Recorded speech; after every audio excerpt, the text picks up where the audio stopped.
Merci d'être venu, malgré cette belle journée. Peut-être qu'un jour on arrivera à décapsuler le haut de cet auditorium pour prendre le soleil quand il le faut. Donc 2 journées placées sur la thématique du rêve à l'écologie urbaine. C'est provocateur évidemment d'avoir remis cette image d'Avatar de James Cameron. On va essayer de la dépasser pendant ces 2 journées. On va essayer de s'interroger sur les relations qui sont en cours entre nature et ville, entre ville et nature, avec quatre axes de réflexion.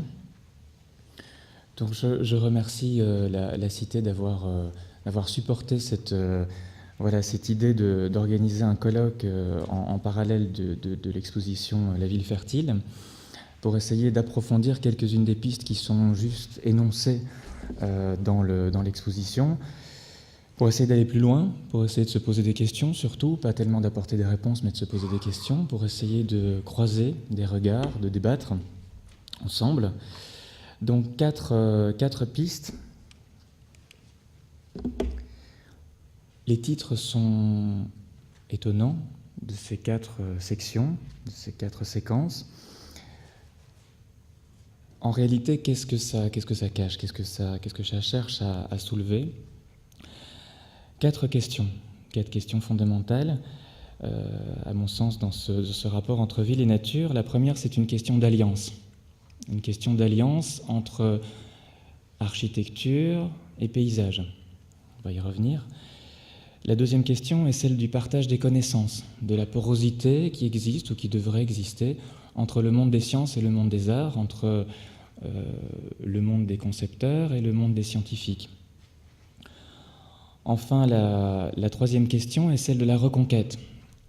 Reconquête de ces espaces vides, de ces espaces, de vide. On peut en parler, on pourra rebondir sur le colloque de la semaine dernière, organisé ici même, dans la ville, et puis ce que ça implique. Et enfin, quatrième question, celle de l'humain, dans le sens des relations sociales, d'une certaine solidarité cultivée entre les hommes qui habitent cette ville. Donc pour rentrer dans ces 4 questionnements, la première matinée est titrée « Nature, architecture, qui mangera l'autre ?» J'ai voulu vous montrer une petite image, ça va aller très très vite, j'ai voulu vous montrer une petite image de lichen, parce qu'il me semble que c'est une métaphore intéressante, dans le sens où le lichen est un drôle de bête. C'est un mélange, c'est une entité qui est composée de deux choses différentes, d'un champignon et d'une algue. L'algue va permettre au champignon de survivre parce qu'elle va lui permettre la photosynthèse. Le champignon n'a pas de chlorophylle. Et le champignon, lui, avec ses filaments, va faire résister l'algue à la déshydratation et va la protéger des coups et des chocs. Donc c'est un partage, c'est une symbiose, c'est une forme de coopération botanique qui permet à cet élément de survivre dans des milieux très hostiles. Il me semblait intéressant de prendre cette image parce qu'au début du siècle, elle a provoqué de vifs débats dans le sein du monde scientifique entre 2 personnes, un certain Nylander et un certain Schwendener, qui voulaient chacun se battre en disant, l'un disait c'est une entité unique, ça s'appelle un lichen, et l'autre disait non, ce sont 2 entités, c'est un champignon et une algue. En réalité, le débat n'a pas sens, parce que le moindre déséquilibre dans leur coopération, et ces choses meurent. Fragile équilibre entre l'architecture et le paysage. Donc je voulais ouvrir ce débat pour se débarrasser une bonne fois pour toutes de la guerre de chapelle entre architectes et paysagistes, essayer d'aller plus loin, surtout montrer que la ville fertile, ou la ville tout court, se construira avec l'énergie de tous, ensemble et dans un équilibre délicat. Pour appréhender cette matinée, j'ai le plaisir que Philippe Trétiac ait accepté d'être modérateur. Philippe Tretiak est journaliste, il est grand reporter. Ce qui m'intéressait aussi, c'est que en écrivant dans Elle, en écrivant dans Beaux-Arts, en écrivant dans des journaux aussi spécialisés d'architecture, il va également, la semaine dernière ou il y a quelques semaines, à Haïti, s'occuper d'autres problématiques, drôlement plus importantes peut-être. Il parcourt le monde dans tous les sens, il a un esprit ouvert, vif. Il y a quelques temps, il a signé un livre qui a fait une forte polémique dans le monde de l'architecture, qui était « Faut-il pendre les architectes ?» Je me demande s'il faut enterrer les paysagistes. Et donc on essayera d'aller plus loin. Et 3 invités très intéressants, qui ont accepté de jouer le jeu. Olivier Philippe, l'agence Terre. Certains projets sont présentés dans l'exposition, donc je ne présente pas tout le parcours, ce sera fait au fur et à mesure, sinon ça va vous inonder aussi d'informations. Olivier Philippe de l'agence Terre, Jacques Ferrier, Pavillon de Shanghai, Hyper Green Project, et Michel Desvignes, 2 paysagistes, un architecte, des collaborations en cours. Je pense que ce sera intéressant parce qu'on va parler de questions d'échelle, on va parler de cette gourmandise de la ville et de ces nouvelles alliances possibles, de ces nouvelles coopérations. Parce qu'avant tout, le paysage, c'est une question de regard, c'est une question de positionnement face au monde, de manière de communiquer. Je vais juste faire une petite anecdote très rapide. Je suis architecte. Quand j'ai étudié le paysage à l'école du paysage, les premières secondes, les premières semaines, on avait fait un voyage dans le sud de la France. Et j'étais installé à une table avec une étudiante en paysage qui me dit « Mais tu habites où dans Versailles ?» Et je n'avais pas de crayon, je lui donne une adresse, elle ne sait pas où c'est. Et on est sur la plage, il y a une nappe en papier, et la seule chose que j'ai à ma disposition, que je crois savoir avoir à ma disposition, ce sont des aiguilles de pin qui sont tombées sur le sable. Donc je prends 3 aiguilles de pin et je les dépose sur la table, et je dis voilà, ce sont les 3 axes de Versailles, le potager du roi où l'école se trouve est là, moi j'habite ici. Et elle balaye les trois aiguilles de pin et elle me dit « je comprends rien ». Et elle arrache un morceau de la nappe et elle me dit « ça c'est la place d'Armes, c'est un vide ». Elle me dit « voilà, tu habites où ?» Ça m'a fait vraiment comprendre qu'on parlait du même espace, on parlait de la ville, on parlait d'une chose commune, mais pas avec le même vocabulaire, surtout pas avec le même regard. Quelques semaines plus tard, j'ai rencontré Gilles Clément et je lui parlais de cette expérience et de ce vide. Et il me dit « mais c'est encore une vision d'architecte ». Bon. Il me dit oui, parce que le vide, c'est avant tout un plein biologique. Ok, encore un autre regard, encore une autre façon de voir le monde. Donc cette question va... J'ai oublié de vous montrer ça, je vous parle de lichen, puis j'ai oublié de vous montrer ça. Voilà, donc ça c'est une question d'alliance. C'est 2 projets à New York. Le premier de recouvrir les toitures de la ville d'une pelure végétale qui va permettre de réguler le climat de la ville. Et le deuxième est non pas un vaisseau spatial de Star Trek, mais un travail très précis fait par une équipe américaine avec les laboratoires scientifiques d'Harvard pour essayer de comprendre le lien, l'alliance possible, la symbiose possible entre architecture et paysage.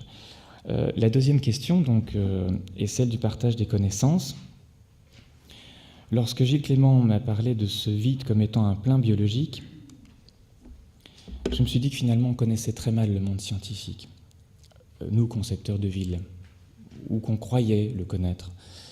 Il y a une série de concepts qui traversent nos publications, nos journaux, nos expositions, de mots très importants qui sont corridors écologiques, biodiversité, écologie urbaine, qui deviennent bien souvent des cartes de marketing, des éléments qui permettent de vendre des projets.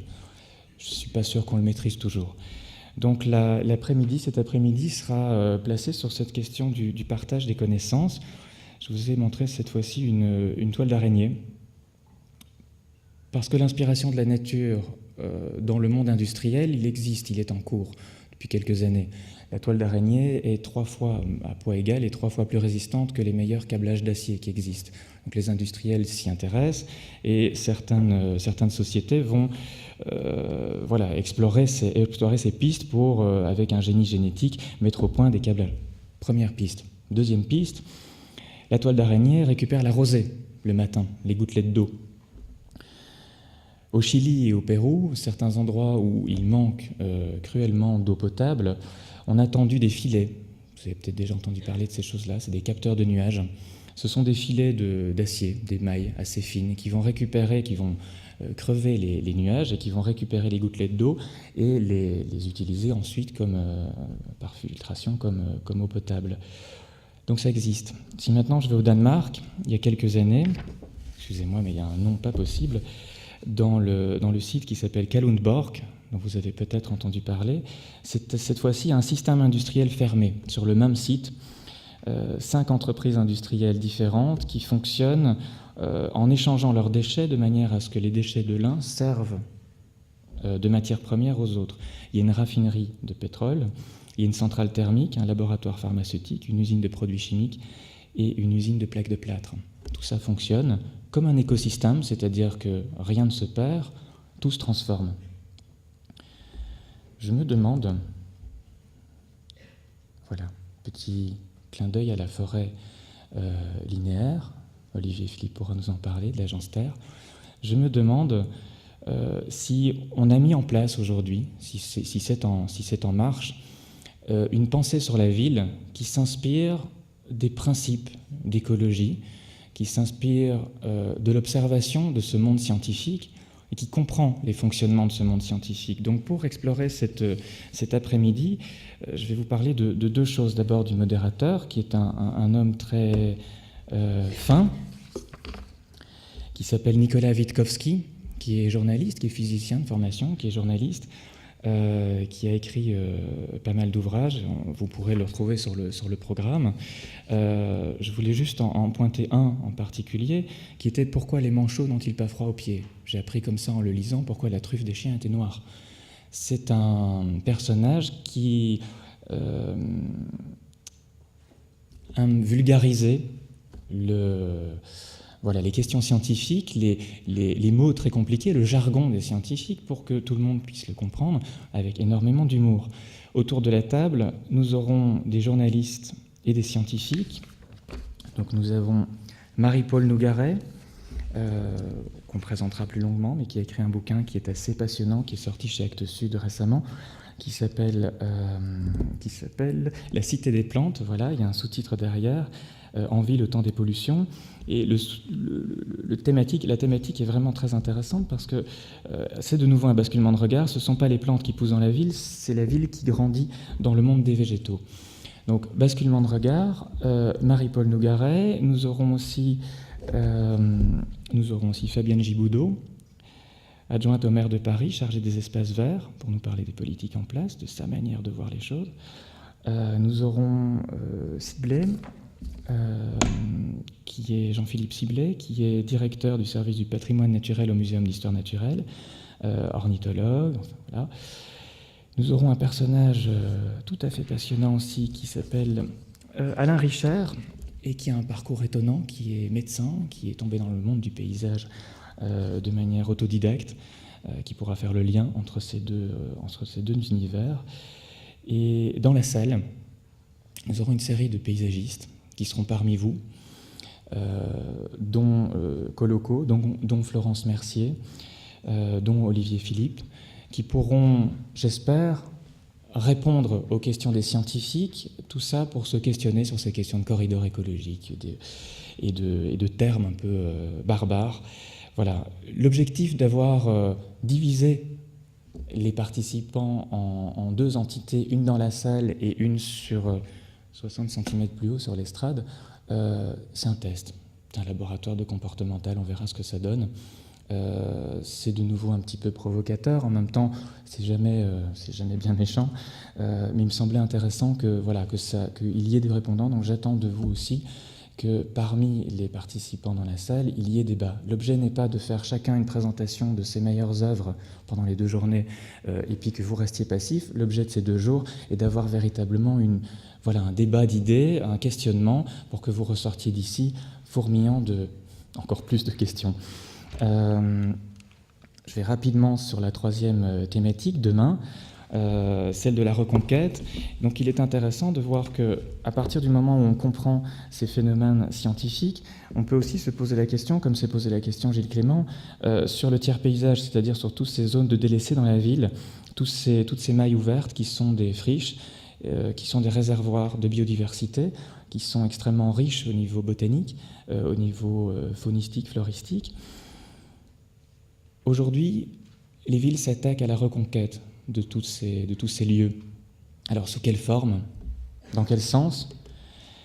Est-ce que, en les reconquérant, on va détruire ces réservoirs de biodiversité? Ça pose des questions de gestion, ça pose des questions d'entretien, High Line, Manhattan, ça pose des questions d'appropriation de l'espace.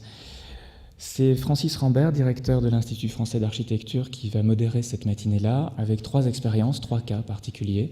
L'agence ILEX, Guéric Perret, notamment le projet Seine-Rive-Gauche qui est présenté dans l'exposition, Battle Heroic, qui sont des architectes de Barcelone qui ont travaillé sur ces zones en déprise, et l'agence Sobras, Frédéric Bonnet, dont le travail sur le Havre est présenté également dans l'exposition.